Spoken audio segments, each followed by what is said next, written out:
7 सितंबर 2020 को रात के 8:30 बजे काशीपुर शहर में सड़क पर सन्नाटा छाया हुआ था और उस समय नाजिया अपने पति राशिद के साथ दवाई लाने के लिए डॉक्टर के पास गई हुई थी। तभी नाजिया के मोबाइल पर उसके पिता मुजम्मिल ने फोन किया।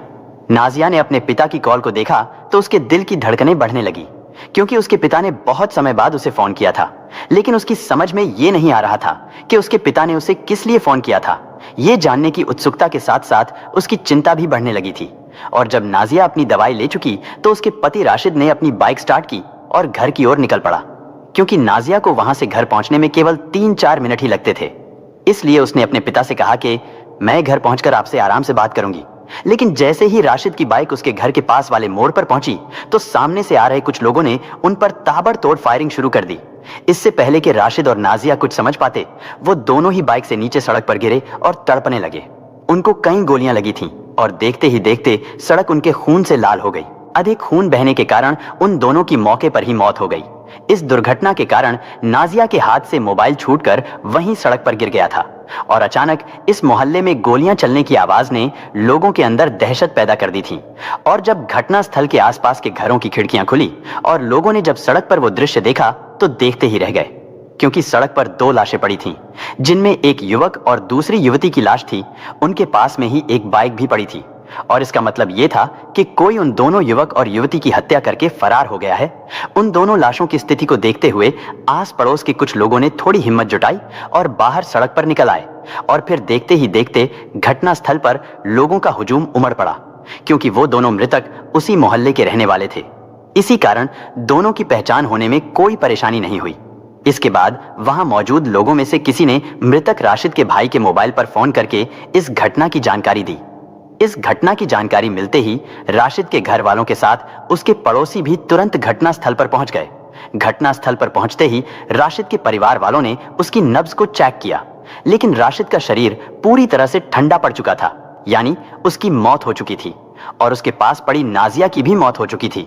घटना स्थल पर मौजूद सभी लोगों का मानना था कि उन्हें डॉक्टर के पास ले जाने से कोई फायदा नहीं है। और फिर इस सनसनीखेज हत्याकांड की सूचना किसी व्यक्ति ने पुलिस कंट्रोल रूम को दे दी, क्योंकि ये मोहल्ला काशीपुर कोतवाली के अंतर्गत आता था। इसलिए कोतवाली प्रभारी सतीश चंद्र कापड़ी पुलिस टीम के साथ घटना स्थल के लिए निकल पड़े और सूचना मिलने पर ईएसपी राजेश भट्ट, सीओ मनोज कुमार भी मौके पर पहुंचे।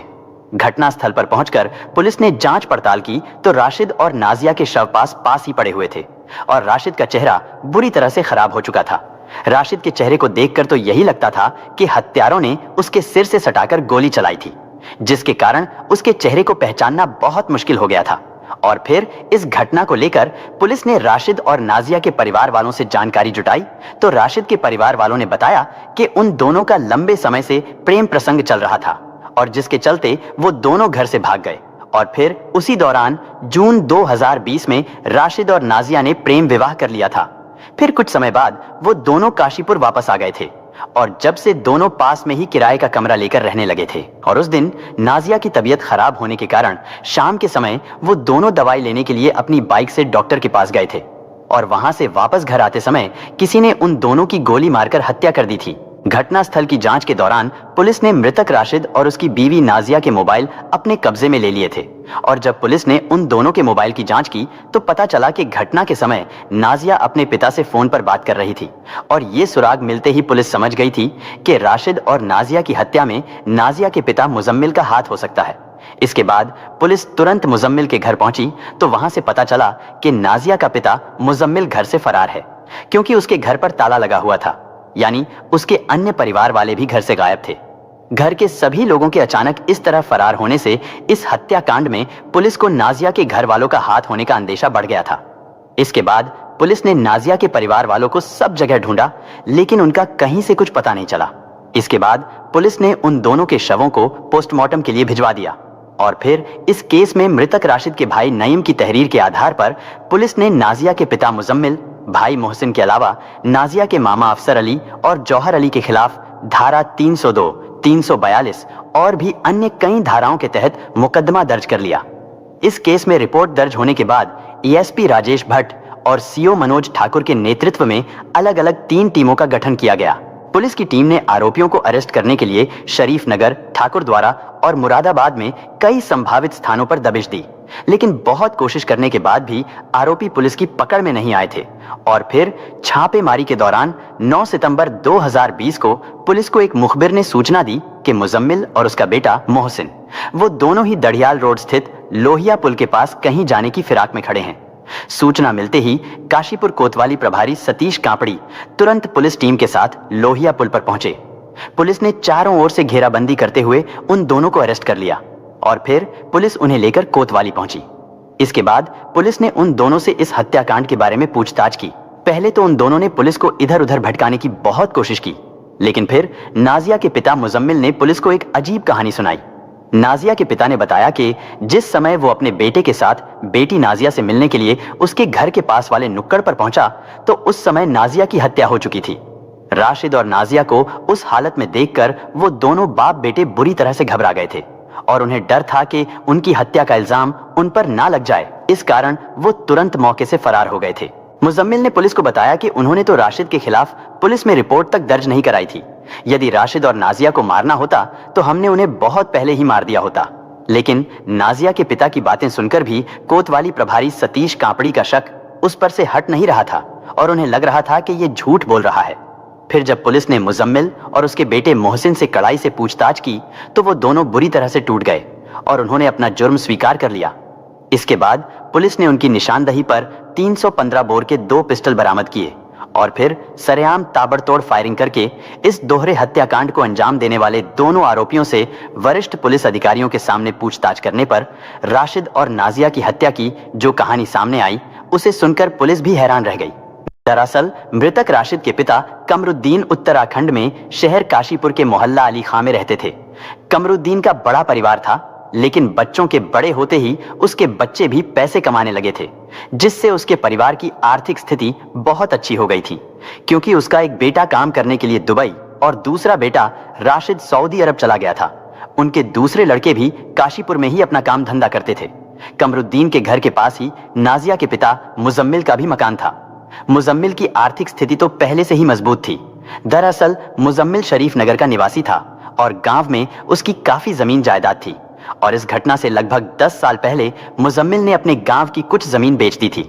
इसके बाद वो काशीपुर के मोहल्ला अली खां में आकर रहने लगा था और उसकी ससुराल भी यहीं पर थी। काशीपुर में आने के बाद उसने यहाँ पर कुछ जमीन खरीदी और उस पर खेती बाड़ी का काम करना शुरू कर दिया। मुजम्मिल ने जमीन के बाकी बचे पैसों से एक कैंटर खरीद लिया था और उसके 4 बेटे जवान थे जो काफी समय पहले ही अपना अपना काम करने लगे थे। कैंटर को मुजम्मिल खुद ही चलाता था। उसकी 2 बेटियां भी थीं, जिसमें वो एक बेटी की पहले ही शादी कर चुका था और अब उसकी सबसे छोटी बेटी नाजिया ही बची थी। क्योंकि कमरुद्दीन और मुजम्मिल दोनों ही पड़ोसी थे, इसलिए उन दोनों के परिवार का एक दूसरे के घर आना जाना था। भले ही वो दोनों अलग अलग जाति से ताल्लुक रखते थे, लेकिन फिर भी उन दोनों परिवारों में घर जैसे ही ताल्लुकात थे और इसी के चलते कमरुद्दीन के बेटे राशिद और मुजम्मिल के बेटे मोहसिन में अच्छी दोस्ती हो गई थी। राशिद और मोहसिन का जब कभी भी कहीं कोई काम होता तो अक्सर वो दोनों साथ साथ ही घर से निकलते थे। नाजिया मोहसिन की छोटी बहन थी। क्योंकि नाजिया दिखने में काफी सुंदर थी, इसलिए राशिद नाजिया से प्यार करने लगा था। राशिद पर नाजिया के घर आने जाने की भी कोई पाबंदी नहीं थी और इसी आने जाने के दौरान नाजिया ने अपने लिए राशिद की आंखों में प्यार देखा तो वो भी उससे प्यार करने लगी और फिर धीरे धीरे उनका प्यार बढ़ने लगा। लेकिन देखते ही देखते उनके प्यार के चर्चे घर की दीवारों को लांघकर मोहल्ले में होने लगे और जब ये बात नाजिया के घर वालों को पता चली तो नाजिया के घर वाले बहुत परेशान हो गए। मुजम्मिल ने अपनी बेटी नाजिया को समझाने की बहुत कोशिश की, लेकिन वो राशिद को छोड़ने को तैयार नहीं थी। इसके बाद मुजम्मिल ने राशिद के परिवार वालों को भी उनके बेटे की काली करतूतों के बारे में बताते हुए उसे समझाने को कहा। लेकिन इधर राशिद भी पीछे हटने को तैयार नहीं था और एक पड़ोसी होने के नाते इन दोनों परिवारों के बीच में जो प्यार था, देखते ही देखते वो नफरत में बदल गया।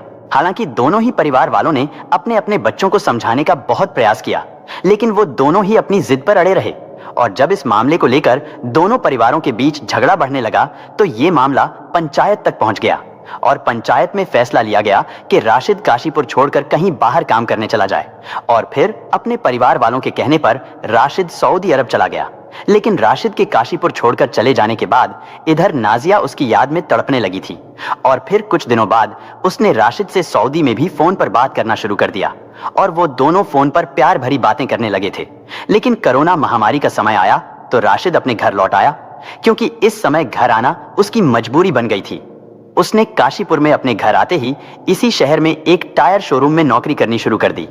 उसी दौरान राशिद का पुराना दोस्त और नाजिया का भाई मोहसिन भी अपनी पुरानी रंजिश को भुलाकर राशिद से मिला, क्योंकि मोहसिन सऊदी अरब जाना चाहता था और वो जानता था कि लॉकडाउन खुलते ही राशिद फिर से सऊदी चला जाएगा। लेकिन राशिद के सऊदी चले जाने के बाद से ही मोहसिन के दिल में भी सऊदी जाने की इच्छा पैदा हो गई थी और मोहसिन जानता था कि वो राशिद के संपर्क में रहकर ही सऊदी अरब तक पहुंच सकता है।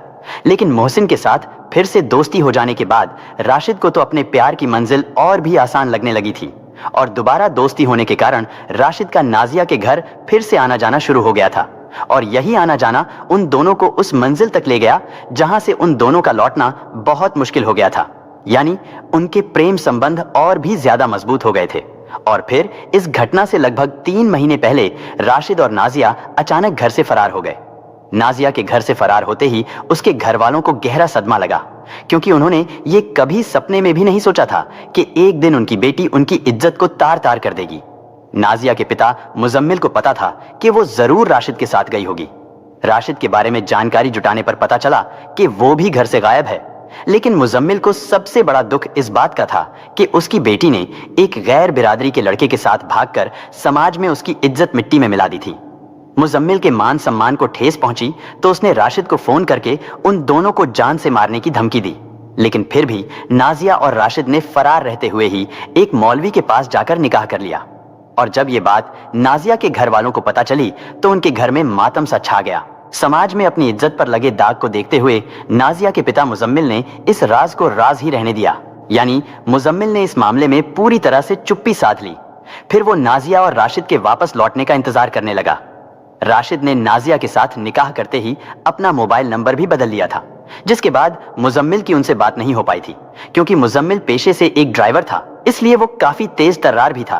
वो किसी तरह से राशिद का नया मोबाइल नंबर हासिल करना चाहता था और वो जानता था कि राशिद के घर वालों से ही उसका फोन नंबर मिल सकता है।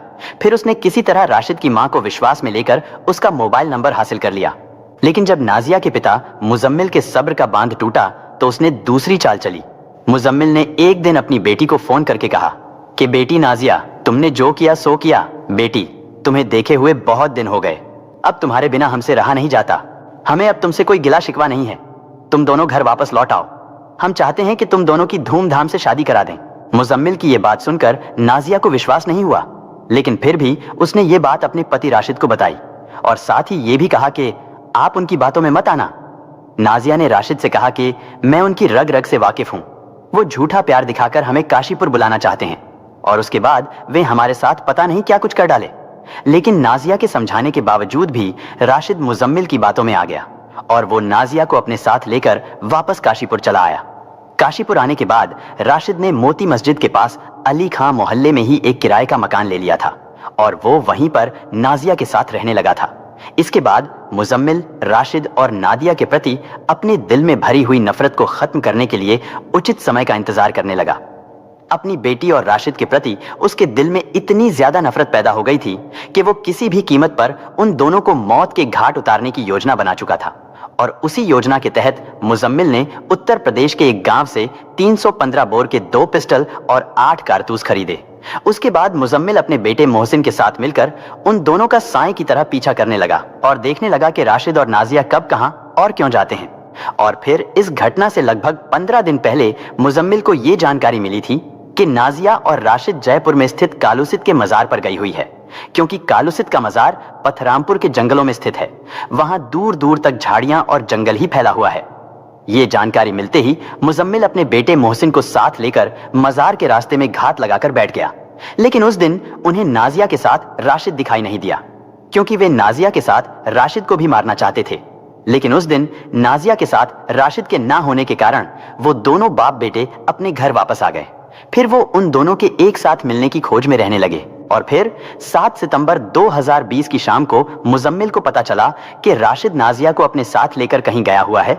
ये जानकारी मिलते ही नाजिया के पिता ने इस हत्याकांड को अंजाम देने की पूरी प्लानिंग कर ली। लेकिन उस समय उसे यह जानना भी जरूरी था कि वो दोनों शहर में ही गए हैं या फिर कहीं बाहर गए हुए हैं। ये पता लगाने के लिए वो अपने घर के मोड़ पर बने एक चबूतरे पर जाकर बैठ गया, लेकिन वहां पर पहले से ही कई लोग बैठे हुए थे। इस कारण मुजम्मिल वहां से उठकर वापस अपने घर चला आया, क्योंकि उसके दिमाग में राशिद और नाजिया की हत्या को लेकर जो प्लानिंग चल रही थी वो उसकी वजह से बहुत परेशान था। लेकिन जब राशिद और नाजिया को गए हुए काफी समय बीत गया तो उसके सब्र का बांध टूट गया। इसके बाद उसने नाजिया के नंबर पर फोन किया। नाजिया अपने पिता का फोन आते ही भावुक हो उठी और उसने पिता को बताया कि वो दवाई लेने आई हुई थी और अब वो कुछ ही देर में घर के लिए निकल रही है। ये जानकारी मिलते ही मुजम्मिल तुरंत अपने बेटे मोहसिन को साथ लेकर अपने घर की ओर आने वाले मोड़ पर पहुंच गया। उस समय वहां पर बैठे लोग भी अपने अपने घर जा चुके थे और जैसे ही राशिद नाजिया को साथ लेकर अपने घर की ओर जाने वाले मोड़ पर पहुंचा तो नाजिया के पिता और उसके भाई मोहसिन ने ताबड़तोड़ गोलियां चलाकर राशिद और नाजिया को मौत के घाट उतार दिया। मुजम्मिल और उसके बेटे मोहसिन से विस्तार से पूछताछ करने के बाद पुलिस ने उन्हें 10 दिसंबर 2020 को कोर्ट में पेश किया। फिर वहां से उन दोनों को जेल भेज दिया गया। दोस्तों, इस घटना को सुनाने का उद्देश्य किसी का दिल दुखाना नहीं है, किसी को परेशान करना नहीं, बल्कि आपको जागरूक करना है, आपको सचेत करना है। दोस्तों, इस पूरी घटना के बारे में आपकी क्या राय है? कमेंट बॉक्स में जरूर बताएं।